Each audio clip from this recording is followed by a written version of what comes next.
यमुना आप लाने जा रहे हैं और 6 और 7 में यमुना जी का महोत्सव मना रहे हैं। क्या है ये पूरा उद्देश्य और क्या रणनीति पूरे इसकी आपकी है? देखिए, सबसे पहले मैं आपको एक धर्म की तरफ से एक्सप्लेन कर देता हूँ। यमुना छठ बड़े सालों से मनाया जा रहा था। चैत्र नवरात्रि के छठे दिन पर जो कात्यायनी का दिवस मनाया जाता है, आप सभी को पता है, हमारी जो संस्था है प्रोजेक्ट आत्मनिर्भर, हमने पिछले साल 620 किलोमीटर की यात्रा की। हम यमुनोत्री से माँ यमुना का जल लेकर के आए और 18 अप्रैल जो पिछले साल का 108वां दिन था और यमुना छठ था, उस दिन हमने उस जल को माँ यमुना में अर्पण किया। उसी प्रकार हम चाहते हैं कि जो यमुना उत्सव है, हमारे देश के प्रधानमंत्री ने भी कहा, आपने सुना होगा कि 17 दिसंबर 2021 को ऑल इंडिया मेयर्स कॉन्फ्रेंस में उन्होंने कहा, पूरे देश को उन्होंने एक आह्वान किया कि सभी लोग जो नदियों के तट पर रहते हैं वो नदी उत्सव मनाएं। इवेंट में क्या क्या होगा, इस इवेंट में हम हमारे शोभा यात्रा निकलेगी। उसमें हर समाज, सर्व समाज, अलग अलग संगठनों से लोग हमारे साथ जुड़े हैं, जो बाहर से भी हैं, जो इस शहर से भी हैं। उसके अलावा हम एक स्वच्छ यमुना अभियान द्वारा जो दिल्ली की संस्था है वो यमी और हम की एक मंच प्रस्तुति करेगी।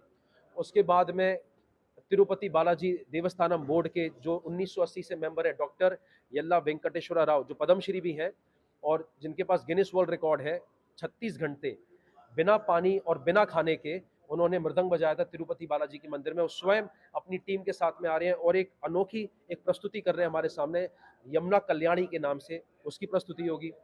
फिर हम हमारे जो समाज के कुछ लोग हैं, वो कुछ जो बच्चे हैं, वो एक यमुनाष्टक की एक फ्यूजन वर्जन की प्रस्तुति करेंगे। कृष्ण कालिंदी परियोजना एक हमारा सेतु है, जो कृष्ण कालिंदी सेतु के नाम से हम एक बनाना चाह रहे हैं, जिसमें हम 2 फेज में माँ यमुना के जल को हम मथुरा लाना चाहते हैं।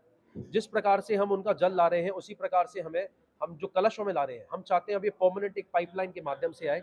आपको पता है, त्रेता युग में श्री राम और माता सीता का जो वियोग हुआ था, उसको बनाने के लिए एक सेतु बनाया गया था। उसी प्रकार से माँ यमुना और गोपाल श्री कृष्ण का जो एक वियोग हुआ है अभी इस कलयुग में, हमको उसको मिटाना है। हमें माँ यमुना का जल एक पाइपलाइन के माध्यम से मथुरा में लाना है। उसी का हमने आपको प्रेजेंटेशन दिया। हमारे साथ कॉन्सेप्ट वेंचर्स है, जो एक कंपनी है दिल्ली की, जो IITians और जो भारत सरकार से और विभिन्न डिपार्टमेंट से जो हाइड्रो एक्सपर्ट्स हैं, वो हमारे साथ जुड़े हैं। उन्होंने एक 60 दिन के अंदर अंदर पूरा सर्वे करके इस रिपोर्ट को बनाया। इसकी टोटल लागत लगभग 222 करोड़ है, जो एक फेज़ में 121 करोड़ होगी और दूसरे फेज़ में 101 करोड़ होगी।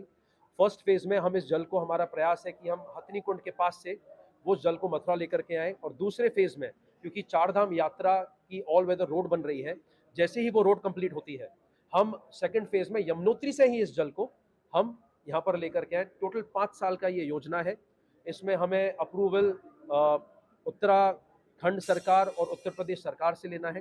फर्स्ट फेज़ में हम अपना रिक्वेस्ट डालेंगे उत्तर प्रदेश सरकार को, और जो ये जल है, जब उनकी परमिशन हमको मिल जाएगी, तो इस जल को लाने के लिए, जो सेतु को बनाने के लिए जो फंड है, वो हम एक जन जागरूकता के माध्यम से, जिस तरह से श्री राम मंदिर के लिए डोर टू डोर जाकर के कैंपेन चला, हम चाहेंगे कि इस पूरे दुनिया के जितने भी वैष्णव हैं, जो माँ यमुना को पूजते हैं, और वैष्णव ही नहीं, जो श्री कृष्ण को पूजते हैं, जो कृष्ण में आस्था रखते हैं, जो ब्रज में आस्था रखते हैं, वो अपनी तरफ से आए।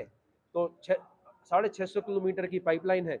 6.5 लाख परिवार ने अगर 1-1 मीटर भी हमको पाइप दे दिया, तो ये 6.5 लाख परिवार का हम स्वागत करेंगे, अभिनंदन करेंगे और ये पाइपलाइन उसी में आ जाएगी।